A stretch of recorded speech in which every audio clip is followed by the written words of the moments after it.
தீபம் அகர்பத்தி ஒரு தெய்வீக அனுபவம். பக்தி ஒளி நேயர்கள் அனைவருக்கும் வணக்கம். இந்த நாள் இனிய நாளாக அமைய வாழ்த்துக்கள். ஏழ்பு ஜோதிட ஆசிரியர் டாக்டர் சாந்தி தேவி ராஜேஷ்குமார். என்னுடைய அனுபவங்களை, இந்த ஆன்மீக அனுபவங்களை உங்களோட ஷேர் பண்ணணும்னு நினைக்கிறேங்க. அந்த வகையில இந்த வாரம் நாங்க கணக்கம்பட்டிக்கு போயிருந்தோம். பார்த்தோன்னே எனக்கு இதுக்கு முன்னாடி நான் ஒரு 7-8 வருஷத்துக்கு முன்னாடி அந்த கோயிலுக்கு போயிருக்கேன்.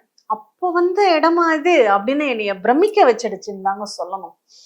அந்த கணக்கம்பட்டிக்கு எனக்கு இந்த கணக்கம்பட்டிக்கும் எனக்கும் எந்த தொடர்பு இருக்குன்னா, பொதுவா எனக்கு அந்த காலத்துல உள்ள சித்தர்கள் எல்லாம் நான் நம்புவேன். எனக்கு ரொம்ப பிடிக்கும். ஆனா இப்போதைய சித்தர்கள்னு சொல்றவங்கள என்னால ஏத்துக்க முடியல. அதுக்கு நிறைய காரணங்கள் இருக்குன்னு வச்சுக்கோங்க. ஒருத்தர் உண்மையாக இருந்தா 9 டூப்ளிகேட்டா இருக்கு. என்ன பண்றது? எது உண்மை எது பொய்ன்னு கண்டுபிடிக்க முடியல.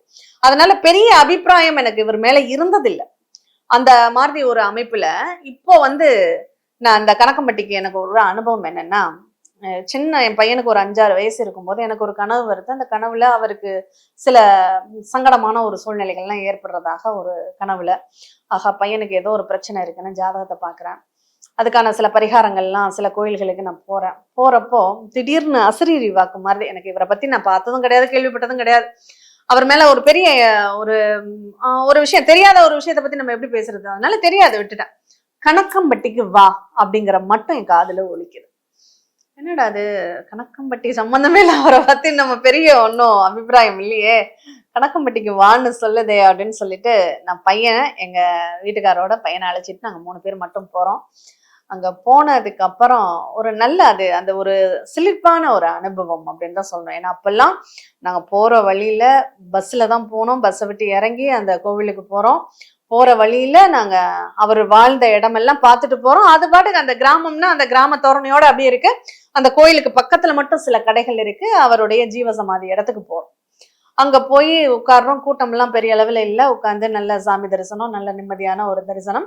அங்க போயிட்டு வந்ததுக்கு அப்புறம் மனசுக்குள்ள சரி அங்க கூப்பிட்டாரு, நம்ம போனோம், நல்லா இருந்தது அப்படிங்கிற ஒரு நல்ல வைப்ரேஷன் இருந்தது. அதோட வந்தாச்சு. அதுக்கப்புறம் எனக்கு அந்த பையனுடைய ஜாதகத்தினுடைய நிகழ்வுகள் மாறிடுச்சு.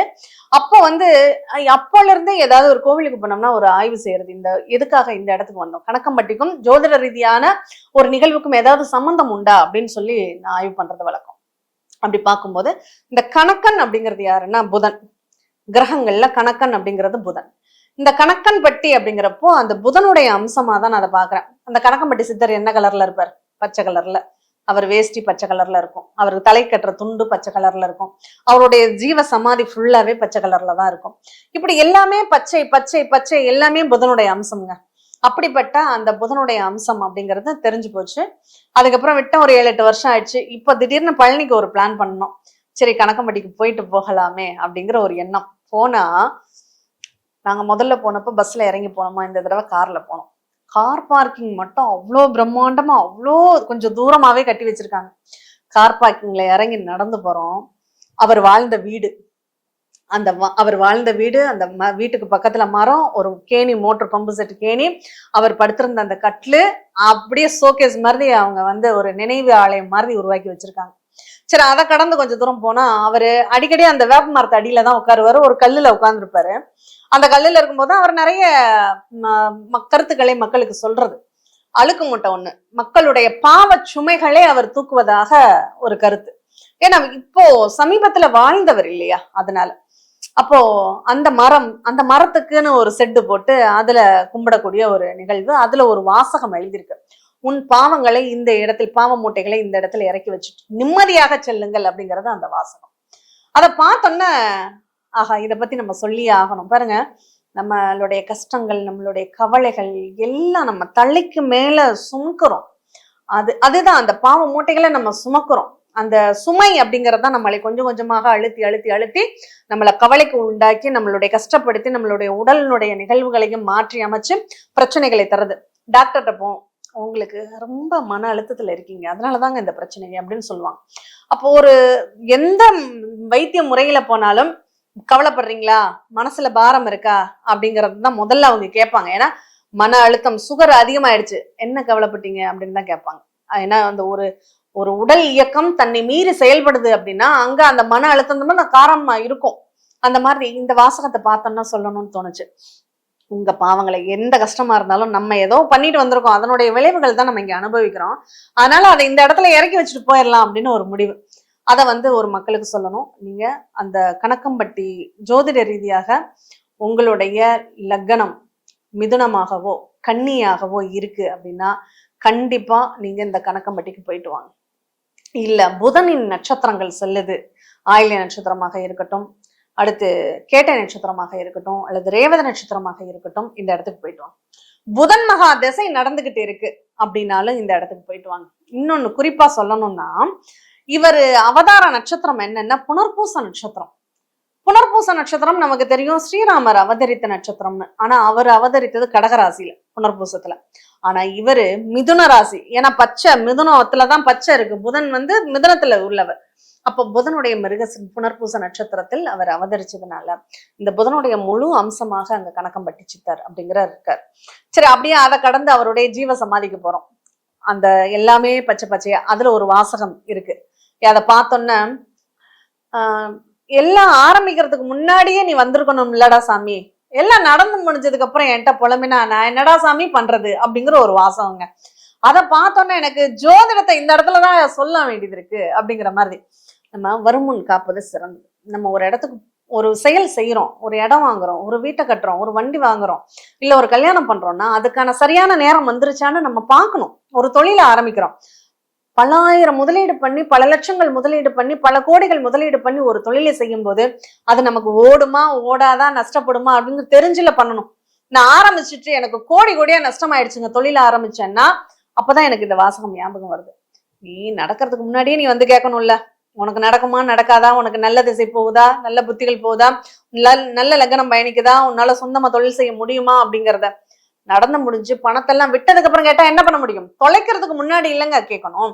அப்படி கேட்கும் போது அந்த இறைவன் கூட நமக்கு இததான் சொல்ல வர்றாரு. என்ன சொல்ல வர்றாருன்னா, நீங்க எதுவுமே என்னைய நம்பிட்டீங்கன்னா முன்னாடியே கேளு. ஜோதிடத்தை நீங்க நம்புறீங்கன்னா நீங்க ஜோதிடத்தை ஒரு செயல் செய்வதற்கு முன்னாடியே போய் பாருங்க. எல்லாம் பண்ணி முடிச்சுட்டு கஷ்டம்ங்க போது ஜோசியர்கிட்ட போய் அவங்க என்ன பண்ண முடியும்? என்ன தீர்வை உங்களுக்கு கொடுக்க முடியும்? நீங்க நடக்கிறதுக்கு முன்னாடி போனீங்கன்னா இல்லைங்க இதை பண்ணாதீங்க, இதை பண்ணினா இவ்வளவு பிரச்சனைகள் இருக்குன்னு உங்களுக்கு சுட்டி காட்டுவார்கள். நீங்க எல்லா கஷ்டத்தையும் நீங்க அனுபவிச்சதுக்கு அப்புறம் நீங்க ஜோதிடத்தை போனா அவரால் என்ன பெருசா மாத்திட முடியும்னு சொல்றீங்க? என்ன பண்ணுவோம்?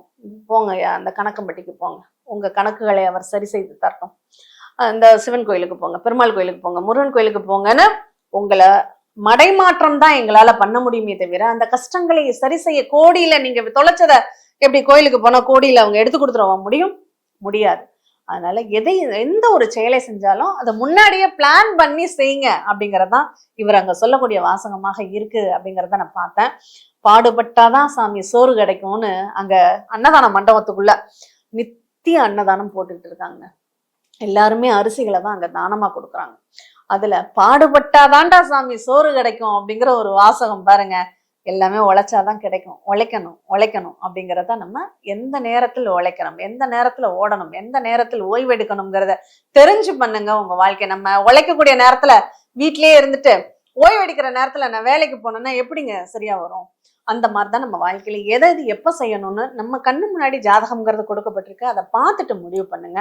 இந்த தகவலை இங்க சொல்லணும் அப்படிங்கிறதுக்காக தான் இது. சரி, இதை கடந்து அடுத்து பழனிபுரம் ரோட்ல போனோம்னா ரைட் சைடு தபோவனம். அவர் வாழ்ந்த கணக்கம்பட்டியார் தபோவனம். இவர் அந்த மூட்டைகள் எல்லாம் தூக்கிட்டு போய் சில இடங்கள்ல போடுறார். அதுல ஒரு இடமாக இது குறிக்கப்படுது. அவருக்கு அதுல ஒரு கோவில் கட்டி அவருடைய விக்கிரக கரும் பளிங்கு கற்கள்ல அவருடைய விக்கிரகத்தை வச்சு கோவில் இறைவனுக்கு எப்படி பூஜைகள் நடக்கிறதோ அபிஷேகம் நடக்கிறதோ அதே மாதிரி அங்க நடக்குது. அந்த ஆலயத்துக்கு பின்னாடி தியான மண்டபம் ஒண்ணு.